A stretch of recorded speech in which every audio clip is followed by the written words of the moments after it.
새어머니의 섬뜩한 음모, 남편 아이의 양육권을 빼앗으려는. 남편의 두 자녀를 너무나도 사랑한 한 여성이 두 아이의 양육권을 얻기 위해 온갖 방법을 찾기 시작했습니다. 그러나 그녀는 법적으로 양육권을 가질 수 없는 계모였기 때문에 두 아이의 친부가 세상을 떠나지 않는 한 법적 권리가 없었습니다. 두 아이에 대한 강렬한 사랑은 결국 충격적인 비극으로 이어졌으며 그로 인해 모두가 몸서리치게 만드는 살인사건이 발생했습니다. 오늘 영상에서 이 이야기의 진실을 끝까지 함께 파헤쳐 보시기 바랍니다. 실제 범죄 사건을 2D 스타일로 각색한 작품입니다.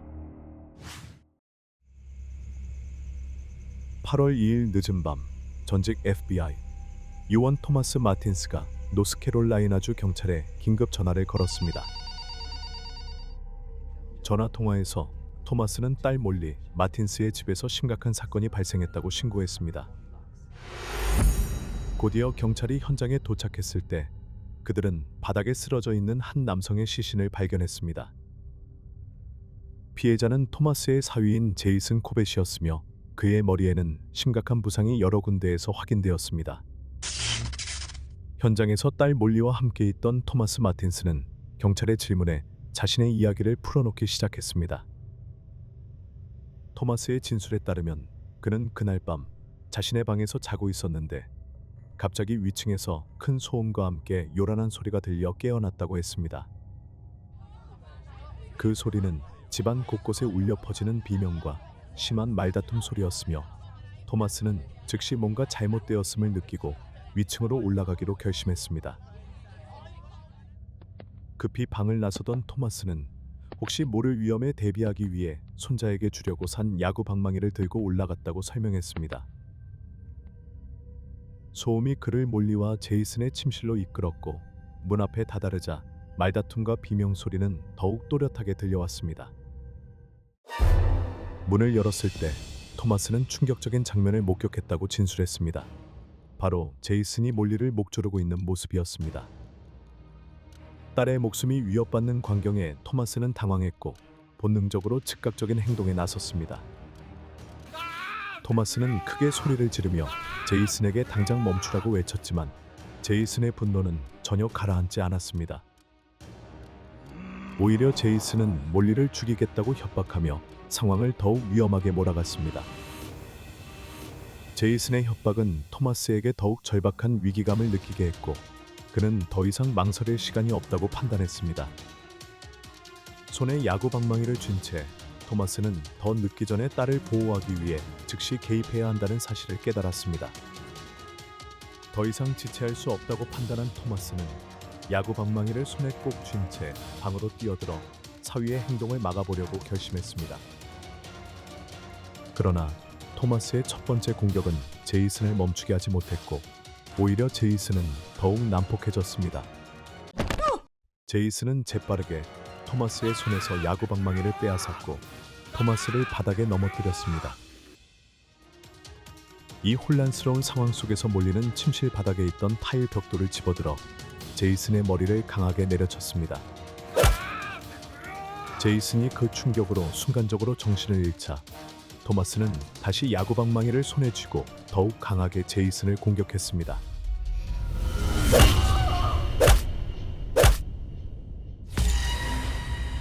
결국 제이슨은 피투성이가 된 채 바닥에 쓰러졌고 움직임이 멈췄습니다. 토마스는 여전히 손이 떨리고 있었지만 곧바로 전화를 들어 경찰에 다시 연락했습니다. 몰리가 경찰에 진술한 바에 따르면 사건이 발생한 밤 그녀는 제이슨을 깨워 그의 딸 사라를 달래주도록 부탁했다고 합니다. 사라는 악몽을 꿔서 겁에 질린 상태였기 때문입니다. 그러나 한밤중에 잠에서 깨어난 제이슨은 매우 불쾌하고 짜증이 난 상태였습니다. 부부간의 대화는 금세 고조되었고 언쟁은 격렬한 말다툼으로 변했습니다. 얼마 지나지 않아 그들의 다툼은 몸싸움으로 이어졌고 집안의 상황은 점점 혼란에 빠졌습니다. 몰리의 진술은 당시 깨어 있었던 사라가 조사팀에 확인해 주었습니다. 사라는 부모의 침실에서 계모 몰리와 친부 제이슨이 크게 말다툼을 하는 소리를 들었다고 말했습니다.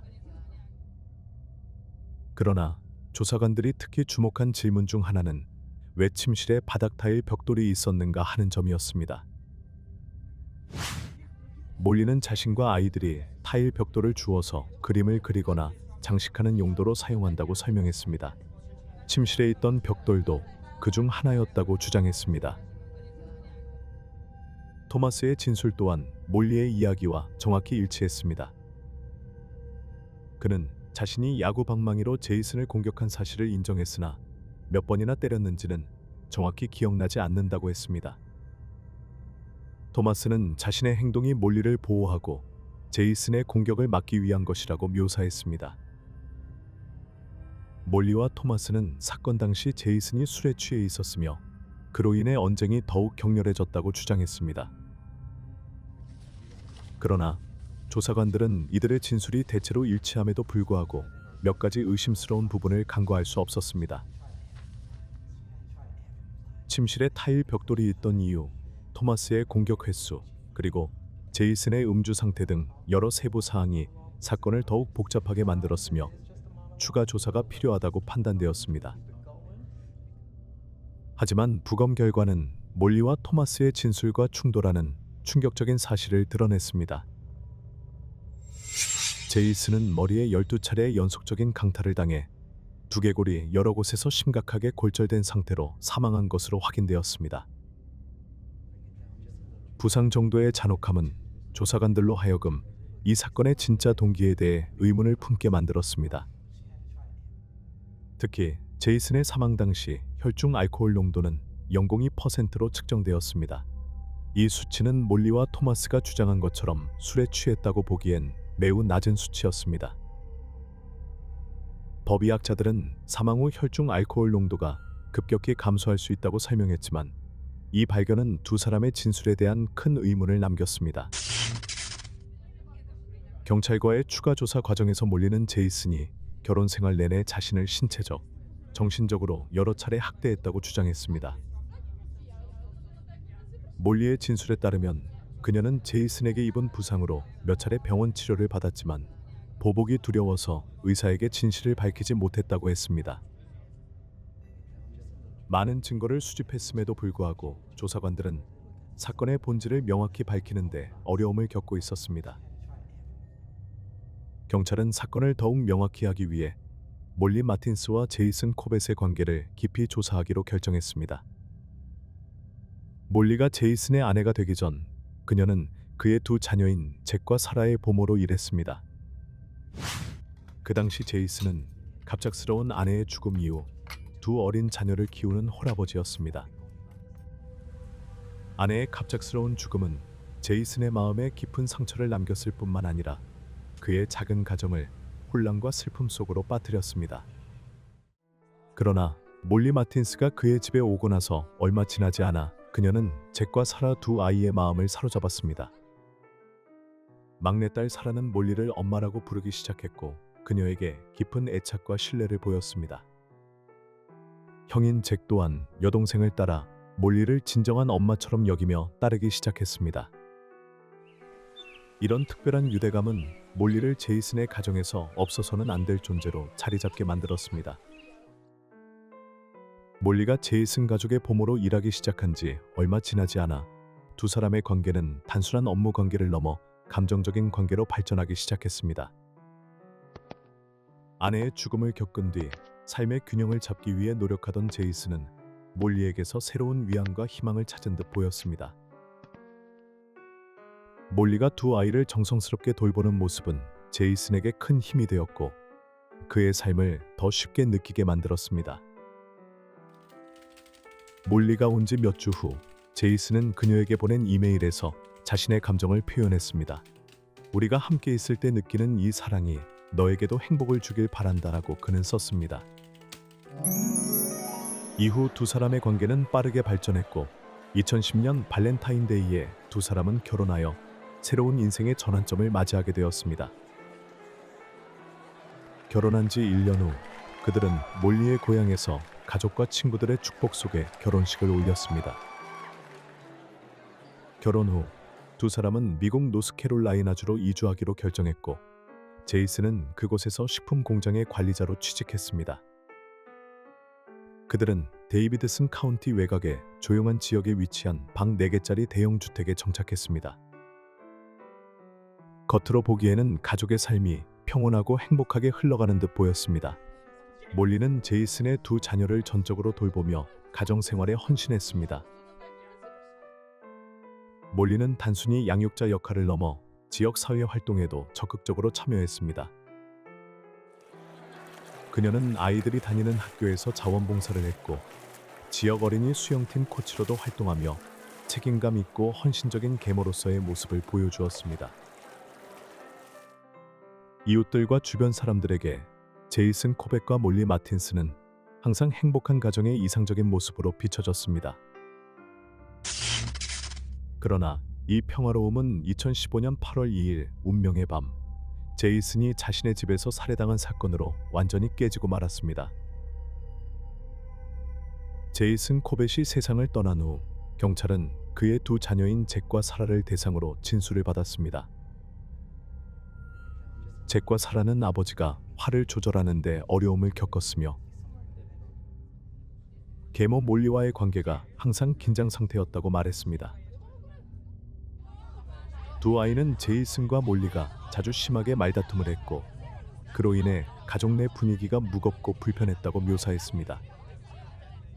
몰리는 경찰 조사에서 자신이 제이슨에게 여러 차례 학대를 당한 피해자라고 주장했습니다. 몰리의 진술에 따르면 제이슨은 단순한 신체적 폭력뿐만 아니라 지속적인 정신적 압박을 가해 그녀를 오랜 시간 공포 속에 살게 했다고 했습니다.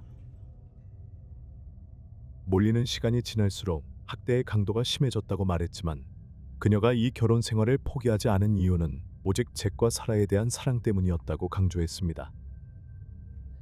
몰리는 두 아이를 자신의 친자식처럼 돌보기를 간절히 원했고 제이슨에게 아이들을 법적으로 입양하게 해달라고 여러 차례 요청했습니다. 그러나 제이슨은 단호하게 그 요청을 거부했으며 이는 두 사람 사이의 갈등을 더욱 심화시켰습니다. 왜 경찰에 신고하지 않았거나 관계를 끝내기 위한 방법을 찾지 않았는지 묻자 몰리는 제이슨이 자신이 친모가 아니라는 사실을 이용해 잭과 사라를 자신에게서 빼앗아갈까 두려웠기 때문이라고 설명했습니다. 몰리는 이것이 제이슨이 자신을 통제하고 위협하기 위해 자주 활용하던 가장 큰 약점이었다고 주장했습니다. 이 때문에 그녀는 외부의 도움을 요청하거나 이 결혼 생활에서 벗어날 용기를 내지 못했다고 말했습니다.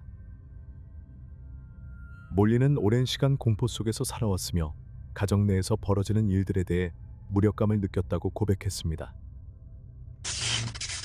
몰리 마틴스와 제이슨 코벳의 결혼 생활 동안 갈등은 단순한 일상적인 다툼을 넘어섰고 결국 두 사람은 양육권 문제로 변호사의 조언을 구할 정도로 갈등이 심화되었습니다.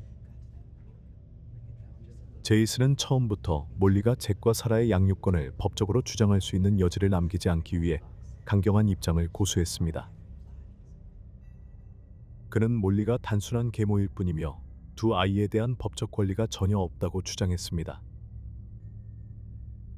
한편 조사관들은 여전히 제이슨 코벳의 죽음을 둘러싼 미스터리를 풀기 위해 여러 가지 난제에 직면하고 있었습니다. 몰리의 아버지인 토마스 마틴스가 딸을 보호하기 위해 제이슨을 공격한 것인지 아니면 철저히 계획된 살인 행위였는지에 대한 의문이 제기되었습니다. 몰리가 이 공격에 어떤 역할을 했는지도 중요한 쟁점이 되었습니다. 현장에 남겨진 증거들이 두 사람의 진술과 완전히 일치하지 않았기 때문입니다. 특히 주목할 점은 제이슨의 혈흔이 몰리의 얼굴에 튄 흔적이 있었음에도 불구하고 그녀의 손과 잠옷은 전혀 더러워지지 않았다는 점이었습니다. 마찬가지로 토마스의 셔츠와 바지도 피가 묻지 않은 상태로 발견되었는데 그는 자신이 야구 방망이로 제이슨을 여러 차례 때렸다고 인정했습니다. 이러한 점들은 조사관들로 하여금 두 사람이 진술을 변경했거나 중요한 사실을 은폐했을 가능성을 의심하게 만들었습니다. 또한 몰리와 토마스는 제이슨이 몰리를 먼저 목조르기 시작했기 때문에 자신들이 방어 차원에서 공격했다고 주장했지만 법의학자들은 몰리의 목에서 외부 압력에 의한 손상이 전혀 발견되지 않았다고 밝혔습니다. 이와 같은 물리적 증거의 모순은 두 사람의 진술에 대한 신빙성을 더욱 의심하게 만들었습니다. 혈흔 분석 전문가들이 제공한 분석 결과는 토마스와 몰리의 진술에 불리한 결론을 내렸습니다. 전문가들에 따르면 제이슨은 바닥에 쓰러져 더 이상 저항할 수 없는 상태였음에도 불구하고 지속적으로 공격을 받은 것으로 보였습니다. 이는 두 사람이 자신들의 행동이 단순한 자기방어였다고 주장한 내용과는 전혀 맞지 않았습니다. 대신 혈흔 증거는 두 사람이 제이슨을 계획적으로 공격했으며 살해 의도가 있었을 가능성을 시사했습니다. 조사 과정에서 더욱 주목할 만한 점은 제이슨의 시신 상태였습니다. 경찰은 제이슨의 몸이 일반적인 사망자보다 더 차가운 상태로 발견되었다고 기록했습니다. 이 발견은 토마스와 몰리가 구급대에 신고하는 것을 일부러 지연시켰을 가능성을 암시했습니다. 그들은 제이슨을 즉시 구하려는 시도를 하기보다는 사건 현장을 조작하고 경찰에 합리적으로 보일 만한 이야기를 맞추기 위해 시간을 보낸 것으로 보였습니다. 이러한 의심은 두 부녀가 경찰에 진술할 때 보여준 일관된 협조 방식으로 더욱 강화되었습니다. 그들의 진술은 사전에 철저히 계획된 것처럼 보였으며 실제 행동을 숨기기 위한 의도로 조작된 가능성이 제기되었습니다. 전문가들의 분석에 따르면 이번 사건은 단순한 분노 폭발로 인한 충동적 공격이 아니었으며 제이슨을 살해하기 위한 치밀한 계획이 있었을 가능성이 높았습니다. 재판에서 토마스 마틴스는 제이슨과 몰리의 결혼 생활 중 딸의 몸에 멍 자국이 있는 것을 몇 번 본 적이 있다고 증언했습니다. 그러나 검찰 측 변호사의 추궁에 그는 그 멍 자국의 정확한 원인을 알지 못한다고 인정했습니다. 또한 그는 딸의 집에 머무르는 동안 제이슨이 몰리를 신체적으로 학대하는 모습을 본 적은 없다고 말했으며 단 하나의 예외가 사건 당일 밤이었다고 주장했습니다. 이 사건은 더욱 복잡한 국면으로 접어들었습니다. 제이슨의 아들 잭은 사건 초기 경찰 진술에서 아버지가 계모 몰리를 자주 폭행했다고 진술했습니다. 그러나 아일랜드로 돌아간 후 잭은 자신의 이전 진술을 번복하며 그것이 사실이 아니라고 밝혔습니다. 더 충격적인 것은 잭이 경찰에게 거짓 진술을 하도록 지시한 사람이 몰리였다는 점을 고백한 것입니다. 이러한 사실은 몰리의 진술 신뢰도를 심각하게 떨어뜨렸을 뿐만 아니라 그녀가 사건에서 어떤 동기를 가졌는지에 대한 의구심을 더욱 심화시켰습니다. 진술의 불일치와 목격자들의 이야기 변화는 사건을 더욱 미궁 속으로 빠뜨렸습니다. 하지만 재판에서 몰리 마틴스는 잭과 사라를 향한 사랑이 자신이 어려운 결혼 생활을 견뎌온 유일한 이유라고 지속적으로 주장했습니다. 그녀는 두 아이에게 애정과 보살핌을 주기 위해 이 결혼을 유지했다고 설명했습니다. 그러나 제이슨의 가족 측 진술에서 중요한 사실이 밝혀졌습니다. 제이슨은 살해되기 직전 두 아이를 데리고 아일랜드로 돌아갈 계획을 세우고 있었다는 것입니다. 이 사실은 몰리가 제이슨이 아이들을 자신에게서 데려가려는 것을 막기 위해 범행을 저질렀을 가능성을 제기했습니다. 제이슨이 세상을 떠난 후 몰리의 잭과 사라에 대한 양육권 욕심은 더욱 분명해졌습니다. 몰리는 제이슨의 여동생 트레이시 린치보다 자신이 두 아이를 돌볼 권리가 더 많다고 주장하며 곧바로 법원에 소송을 제기했습니다. 그녀는 자신이 두 아이와 친밀한 관계를 맺고 있었으며 이 관계가 양육권 결정에서 우선시되어야 한다고 주장했습니다. 그러나 법원은 몰리의 주장을 기각하고 두 아이의 양육권을 제이슨의 여동생 트레이시 린치와 그녀의 남편에게 넘겼습니다. 양육권 소송에서 패배한 후에도 몰리는 여전히 소셜미디어를 통해 잭과 사라에 대한 사랑을 공개적으로 표현했습니다. 그녀는 두 아이와의 유대감을 강조하는 글을 자주 게시하며 자신이 아이들에게 애정을 쏟고 있다는 점을 보여주려 했습니다. 그러나 이러한 행동은 대중의 관심을 끌었고 그녀의 진짜 의도가 무엇인지에 대한 의문을 다시 불러일으켰습니다. 조사관들은 잭과 사라의 양육권 분쟁이 이번 사건의 핵심 동기일 가능성이 높다고 보았습니다. 2016년 1월 약 4주간의 긴 재판 끝에 몰리 마틴스와 그녀의 아버지 토마스 마틴스는 2급 살인 혐의로 유죄 판결을 받았습니다. 이들의 잔혹한 범행은 사회에 큰 충격을 주었으며 가족 내 갈등이 얼마나 위험한 상황으로 번질 수 있는지를 보여주는 사례로 남았습니다. 최종 판결에 따라 몰리와 토마스는 각각 20년에서 25년 사이의 징역형을 선고받았습니다. 이 판결은 범죄의 심각성을 고려할 때 적절한 처벌로 평가되었으며 노스캐롤라이나주 역사상 가장 충격적인 가족 범죄 사건 중 하나로 기록되었습니다. 그러나 이 판결이 사건의 모든 의문을 해소한 것은 아니었습니다. 몰리와 토마스는 재판 과정 내내 자신들이 제이슨을 고의로 살해하지 않았다고 주장했습니다. 그러나 진술의 모순과 현장 증거들은 법정에서 이들의 주장을 인정하지 않았습니다. 제이슨이 사망한 그날 밤 몰리와 토마스가 침실에서 실제로 어떤 일을 겪었는지는 여전히 풀리지 않은 미스터리로 남아 있습니다. 이번 사건은 수많은 의문점과 명확히 밝혀지지 않은 동기들로 인해 사람들에게 깊은 인상을 남겼습니다. 그날 밤의 진실을 완전히 알고 있는 사람은 몰리, 토마스, 그리고 제이슨 단 3명뿐이었지만 그중 한 사람은 이제 영원히 침묵하고 있습니다. 이번 비극적인 사건은 여전히 풀리지 않은 수수께끼로 남아 있으며 가족과 지역 사회에 지속적인 상처를 남기고 있습니다. 영상 시청해 주셔서 감사합니다. 더 많은 영상을 놓치지 않으시려면 좋아요와 구독 버튼을 눌러주세요. 다음은 케이스를 따라가 주세요.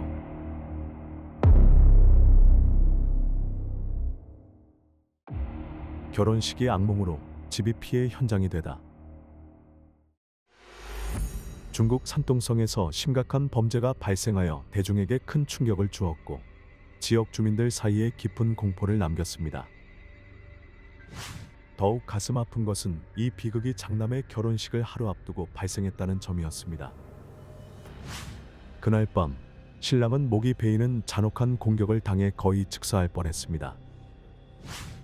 한편 그의 어머니는 팔과 다리가 절단되는 끔찍한 부상을 입었습니다. 비통한 분위기로 가득 찬 집 안에서 가족의 아버지가 갑자기 흔적도 없이 사라졌습니다. 그 순간부터 비밀이 드러나기 시작했습니다. 그의 실종이 이 범죄와 관련이 있을까요? 화면에서 눈을 떼지 마세요. 모든 진실은 곧 밝혀질 것입니다. 시작하기 전에 채널을 구독하여 앞으로의 영상을 놓치지 않도록 하세요. 실제 범죄 사건을 2D 스타일로 각색한 작품입니다. 이야기는 3월 23일 산둥성 유링시 귀대마을에서 시작됩니다. 이곳은 여전히 평소처럼 평화로운 농촌의 모습을 간직하고 있었습니다. 그러나 그날 아침 장씨 할아버지에게는 유독 특별하고 중요한 날이었습니다. 그의 가족은 모두 손자인 샤오장의 결혼식을 준비하며 분주히 움직이고 있었습니다. 서둘러 세수를 하고 단정하게 옷을 차려입은 뒤 할아버지는 손자의 집에 들러 큰날 준비를 돕기로 했습니다. 샤오장의 결혼식에 참여하고 돕는 것은 그에게 책임 이상의 큰 자부심이었습니다. 그러나 할아버지가 손자의 집 문 앞에 도착했을 때 그의 마음속 설렘은 곧 설명할 수 없는 불안으로 바뀌었습니다. 눈앞의 집은 완전히 조용했고 정문은 여전히 닫혀 있었으며 결혼식 준비로 분주한 흔적은 전혀 없었습니다. 문 앞에 서서 할아버지는 큰 소리로 여러 번 외쳤습니다. 집에 아무도 없나요? 샤오장, 스윈. 그러나 돌아온 것은 섬뜩한 정적뿐이었습니다. 결혼식 날이라면 집이 웃음소리와 친척들의 분주한 소음으로 가득 차야 정상인데 말입니다. 그러나 이곳은 지나치게 조용했고 그로 인해 할아버지는 점점 더 불안해졌습니다. 더 이상 기다릴 수 없었던 할아버지는 휴대전화를 꺼내며 며느리 스윈에게 전화를 걸어 이 이상한 정적의 이유를 물어보려 했습니다. 하지만 뜻밖에도 집 안에서 전화벨 소리가 들렸음에도 아무도 전화를 받지 않았습니다. 나쁜 예감에 사로잡힌 할아버지는 막내 아들에게 전화를 걸어 집을 강제로 열어보자고 요청했습니다. 그리고 정문이 열리자 집 안의 광경은 할아버지를 그대로 기절시킬 만큼 충격적이었습니다. 결혼식 날의 기쁨으로 가득해야 할 집은 끔찍한 범죄 현장으로 변해 있었습니다. 공기는 숨이 막힐 정도로 무거웠고 피 냄새는 극심해 끔찍한 분위기를 견디기 어려울 정도였습니다. 밝게 장식되어 있어야 할 거실은 이제 피로 물든 장면으로 변해 있었습니다. 벽과 바닥에서부터 가구까지 피가 튀지 않은 곳이 없었고 모든 것이 무서운 붉은색으로 물들어 있었습니다. 거실 한가운데 바닥에는 샤오장이 큰 피 웅덩이 속에서 움직이지 않은 채 누워 있었습니다. 그의 몸에는 수많은 자창이 있었고 상처에서 아직도 피가 흘러나와 주변에 퍼지고 있었습니다. 가장 소름 끼치는 것은 샤오장의 머리로 몸에서 거의 떨어질 뻔했지만 겨우 얇은 피부 조각으로 연결되어 있었습니다. 조금 떨어진 곳에서는 할아버지의 며느리 스윈도 쓰러져 심각한 부상을 입은 채 발견되었습니다. 그녀의 온몸은 베인 상처로 가득 차 있었으며 피가 계속 흘러 주변을 붉게 물들이고 있었습니다. 팔과 다리는 거의 절단될 뻔했으며 얇은 조직으로만 겨우 몸에 붙어 있었습니다. 그녀는 끔찍한 공격에 필사적으로 저항한 듯 보였지만 결국 이 끔찍한 비극에서 벗어나지 못했습니다. 현장의 미스터리와 혼란을 더한 것은 장씨 할아버지의 장남 류장이 갑자기 사라진 일이었습니다. 경찰이 수사에 나서자 몇 가지 중요한 단서를 발견했습니다. 류장의 침실에서는 피 묻은 옷 한 벌과 피가 묻은 슬리퍼 한 켤레가 발견되었습니다. 검사 결과 옷과 슬리퍼에 묻은 피는 류장의 것임이 확인되었습니다. 그의 막내 아들 또한 이 슬리퍼가 류장이 자주 신던 것이라고 확인했습니다. 이러한 증거들은 긴급한 의문을 제기했습니다. 남편이자 아버지인 류장이 과연 이 끔찍한 비극의 범인일 수 있을까요? 만약 그렇다면 무엇이 그를 이렇게 잔혹한 범죄로 이끌었을까요? 이렇게 중대한 살인 사건 앞에서 류장의 의문스러운 실종은 사건의 복잡성을 더욱 키웠습니다. 경찰이 가족을 신문한 결과 류장과 그의 아내 및 자녀들 사이에 깊은 갈등이 있었던 것으로 밝혀졌습니다. 이 갈등은 단순한 일상 속 사소한 의견 충돌이 아니라 수년간 지속되며 가족 분위기를 점점 억압적이고 긴장되게 만들었습니다. 경찰은 수집한 정보와 현장 정황을 바탕으로 류장을 사건의 주요 용의자로 처음 지목했습니다. 그러나 수사관들을 당황하게 만든 것은 류장이 이런 끔찍한 비극을 저지른 진짜 동기였습니다.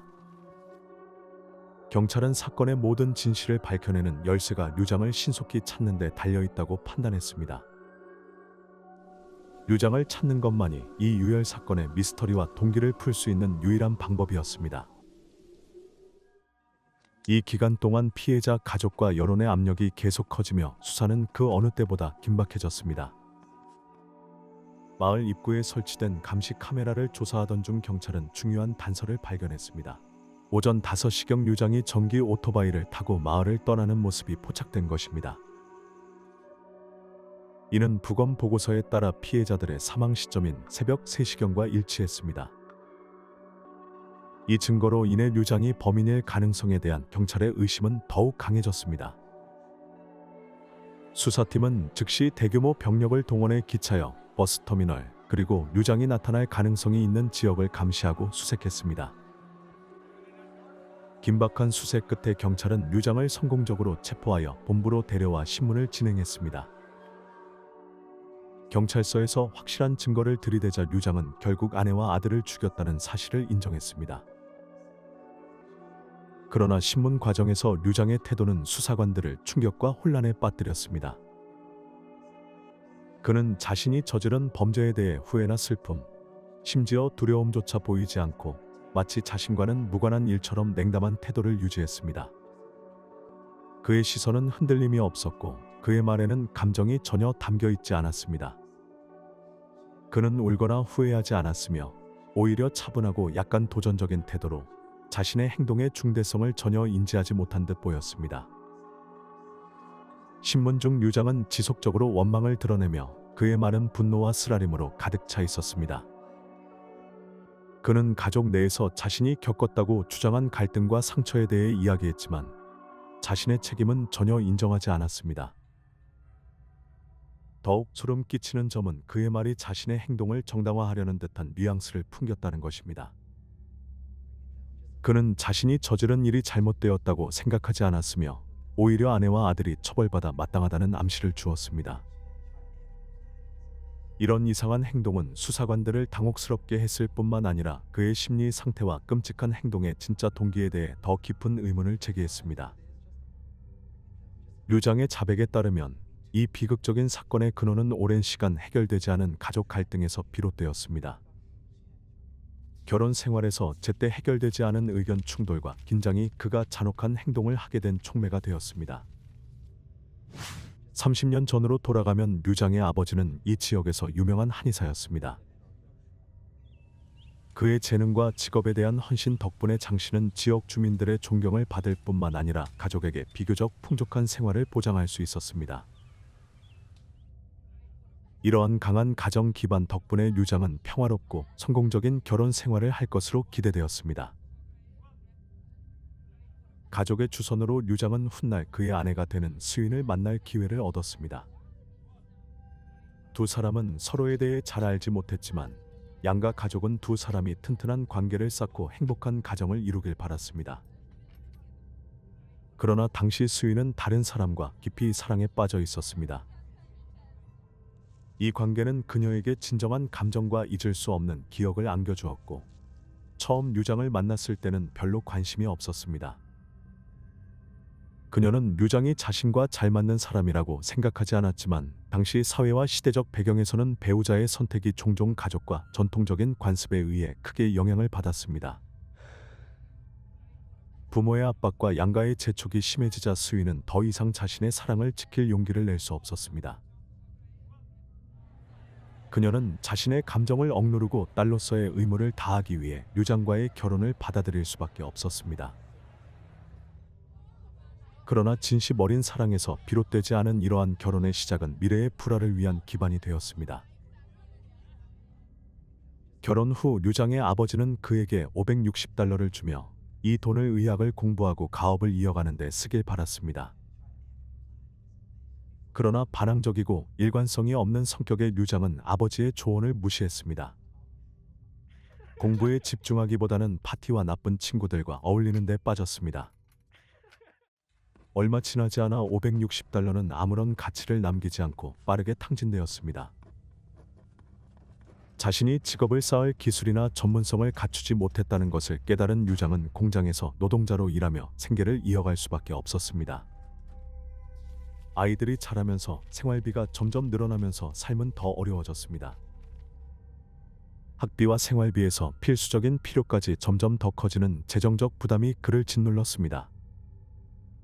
류장의 공장 노동자 월급은 가족의 생계를 충당하기에 턱없이 부족했으며 끊임없는 다툼으로 이어졌습니다. 처음에는 소비 문제로 논쟁이 시작되었지만 시간이 지남에 따라 류장이 감당하지 못하고 가족을 방치하기 시작하면서 상황은 더욱 심각해졌습니다. 결국 그는 집으로 돈을 보내는 것을 완전히 멈추고 아내와 자녀들이 겪어야 했던 어려움을 무시했습니다. 그들의 결혼 생활의 균열은 더욱 깊어졌으며 이러한 갈등이 나중에 펼쳐질 끔찍한 비극의 토대가 되었습니다. 그들의 어려운 삶은 류장이 어느 날 공장에서 갑자기 쓰러져 주변 사람들을 놀라게 했던 날까지 계속되었습니다. 그는 즉시 병원으로 이송되어 건강검진을 받았습니다. 진단 결과 심각한 건강 문제는 없었지만 이는 류장을 설득하지 못했습니다. 그는 오랜 노동 끝에 자신의 몸이 심각하게 손상되었다고 확신했습니다. 이런 생각을 가진 류장은 예상치 못하게 직장을 그만두고 시골로 돌아가 휴식을 취하기로 결정했습니다. 그러나 고향으로 돌아온 뒤 가족을 부양하기 위해 다른 직업을 구하거나 농사일을 하는 대신 류장은 게으르고 무책임한 생활 방식을 택했습니다. 그는 날마다 마을에서 빈둥거리며 가족을 위해 아무런 기여도 하지 않았습니다. 그의 대부분의 시간은 바둑을 두거나 도박을 하며 마을 사람들과 어울리는 데 쓰였습니다. 이는 특히 그와 수인 사이의 가정 분위기를 더욱 악화시켰습니다. 말다툼이 시작되었습니다. 처음에는 사소한 언쟁이었지만 점차 격렬한 갈등으로 번졌습니다. 류장의 무책임함과 더불어 그의 다혈질 성격은 상황을 더욱 악화시켰습니다. 수인은 육체적인 학대를 참아야 했을 뿐 아니라 치유하기 어려운 정신적 상처도 입었습니다. 그녀는 몇 번이나 심하게 구타를 당해 며칠 동안 침대에서 일어나지 못할 정도였지만 가족과 아이들을 생각하며 이를 악물고 견뎠습니다. 가족의 상황을 개선하기 위해 수인과 아들 샤오장은 시골을 떠나 리자오의 대학가로 이사했고 그곳 학교 식당에서 음식 가판대를 운영하기 시작했습니다. 한편 류장은 마을에 남아 있었지만 농사를 짓는 대신 모든 농지에 임대를 내주었습니다. 그의 생계는 주로 임대 수입과 가끔 아버지에게서 받는 경제적 지원에 의존했습니다. 지리적 분리와 해결되지 않은 갈등은 류장과 수인의 결혼을 점차적으로 파탄으로 이끌었습니다. 그들은 명목상 부부로 남아 있었지만 사실상 결혼 생활은 끝난 상태였습니다. 모든 것이 체념 속에서 지속되는 듯 보였으나 어느 날 수인과 아들 샤오장이 오랜만에 집으로 갑작스럽게 돌아왔습니다. 아무도 이 귀환이 돌이킬 수 없는 비극의 시작이 될 줄은 예상하지 못했습니다. 집에 돌아오자마자 류장과 수인 사이에 사소한 문제로 논쟁이 시작되었습니다. 그러나 이번에는 단순한 언쟁으로 끝나지 않았습니다. 오랫동안 쌓여온 갈등과 치유되지 않은 상처가 갑자기 폭발하며 논쟁은 숨막히는 대립으로 바뀌었습니다. 분노에 휩싸인 류장은 완전히 자제력을 잃고 부엌으로 달려가 수인과 샤오장이 가져온 새 옷을 집어들어 그들 앞에서 불태웠습니다. 이 도발적인 행동은 마치 불에 기름을 붓는 격이었고 가족 간의 갈등을 빠르게 고조시켰습니다. 더 이상 참을 수 없었던 수인은 격분하여 샤오장을 불렀고 두 사람은 억눌린 분노에 휩싸여 류장을 무자비하게 폭행했습니다.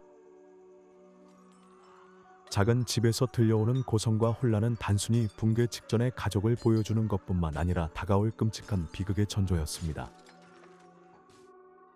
분노한 샤오장은 아버지를 신체적으로 공격하는데 그치지 않고 심한 말을 퍼부었습니다. 그는 당신은 내 아버지가 될 자격이 없어. 이 집에서 당신은 말할 권리가 없어요. 라고 크게 외쳤습니다. 이 말은 마치 칼처럼 류장의 자존심을 찔렀고 그는 단순히 모욕감을 느꼈을 뿐만 아니라 가장으로서의 권위를 빼앗긴 것처럼 느꼈습니다. 그 순간 그는 아내와 아들에게 자신이 받은 대가를 치르게 하겠다는 잔혹한 계획을 세우기 시작했습니다. 3월 23일 류장의 가족은 샤오장의 결혼식을 준비하고 있었습니다. 이날은 가족에게 가장 행복하고 중요한 날 중 하나가 될 예정이었습니다. 그러나 결혼식 전날 밤 상상조차 할 수 없는 비극이 시작되었습니다. 그날 저녁 샤오장은 어머니와 함께 결혼 후의 미래 계획을 이야기하고 있었습니다. 대화 중 샤오장은 아버지 류장이 할아버지와 함께 살도록 해서 젊은 부부가 더 쉽게 모든 것을 관리할 수 있도록 하겠다고 우연히 언급했습니다. 불행히도 이 말은 이미 민감하고 쉽게 상처받는 상태였던 류장의 귀에 들어갔습니다. 이 계획을 듣고 류장은 자신이 가족에서 밀려나는 것처럼 느꼈습니다. 쌓여있던 상처가 즉시 폭발했습니다.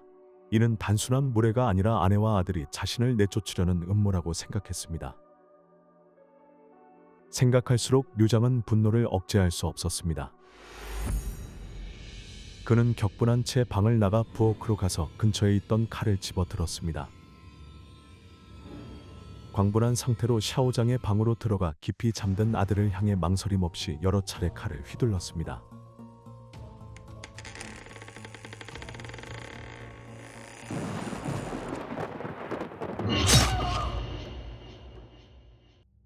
샤오장은 저항할 틈도 없이 금세 피 웅덩이 속에 쓰러졌습니다. 아들을 공격한 후에도 류장은 멈추지 않았습니다. 그는 분노와 보복을 해야 한다는 생각에 사로잡혀 수인이 자고 있던 방으로 갔습니다. 같은 칼을 사용해 그녀를 무자비하게 공격했고 그녀는 아들 곁에서 생명을 잃고 말았습니다. 두 피해자는 피 웅덩이에 누워 생명을 잃었습니다. 이 비극적인 사건은 두 사람의 생명을 앗아갔을 뿐만 아니라 밝은 미래를 기대했던 한 가족을 완전히 파괴했습니다. 끔찍한 범행을 저지른 후에도 류장은 당황하거나 두려워하는 기색을 전혀 보이지 않았습니다. 그는 오히려 소름 끼칠 정도로 차분하게 피 묻은 옷과 신발을 갈아입으며 방금 저지른 끔찍한 범죄의 흔적을 지우려 했습니다. 그의 행동은 책임을 회피하려는 계산된 결단력과 믿기 어려울 만큼의 냉정함을 반영했습니다. 그는 전기 오토바이를 타고 밤의 정적 속에서 현장을 떠나 법망을 피해 도망치려 했습니다. 그러나 그의 모든 도주 계획은 경찰의 수사를 피할 수 없었습니다. 현장의 명백한 증거와 경찰의 단호한 결의 덕분에 류장의 행방은 신속히 파악되었습니다. 마을 입구에 설치된 감시 카메라는 비극이 발생한 지 몇 시간 후인 오전 5시경 류장이 마을을 떠나는 모습을 포착했습니다. 이 단서는 경찰이 그의 움직임 방향을 좁히는 데 도움을 주었습니다. 마침내 48시간도 채 되지 않아 그는 체포되었고 지역 사회는 충격에 휩싸였습니다. 더욱 분노를 일으킨 것은 체포 당시 류장의 태도였습니다. 후회나 죄책감 대신 그는 완전히 냉담하며 자신이 초래한 끔찍한 결과에도 무관심해 보였습니다. 신문 중 그는 감정을 드러내지 않은 채 분노와 쓰라림이 담긴 말을 하며 마치 희생자들이 그런 일을 당해도 마땅하다는 듯한 태도를 보였습니다. 이러한 소름 끼치는 무관심은 수사관들을 분노하게 했을 뿐만 아니라 대중의 분노를 불러일으켰습니다. 사람들은 물었습니다. 류장을 과연 남편이나 아버지로 볼 수 있을까? 그의 행동은 단지 가족을 파괴했을 뿐만 아니라 사랑하는 사람들의 마음을 찢어놓고 지역 사회에도 엄청난 충격을 안겼습니다. 가족의 기둥이 되어야 할 그는 도리어 견딜 수 없는 고통과 회복 불가능한 비극의 원인이 되었습니다. 류장의 행동은 단지 끔찍한 범죄일 뿐만 아니라 사회에 주는 고통스러운 교훈이기도 했습니다. 이는 해결되지 않은 가족 갈등, 수년간 쌓여온 상처, 그리고 그것이 결국 비극으로 폭발할 수 있다는 점을 상기시켜줍니다. 류장은 자신의 행동에 대해 법 앞에서뿐만 아니라 자신의 양심 앞에서도 대가를 치러야 할 것입니다.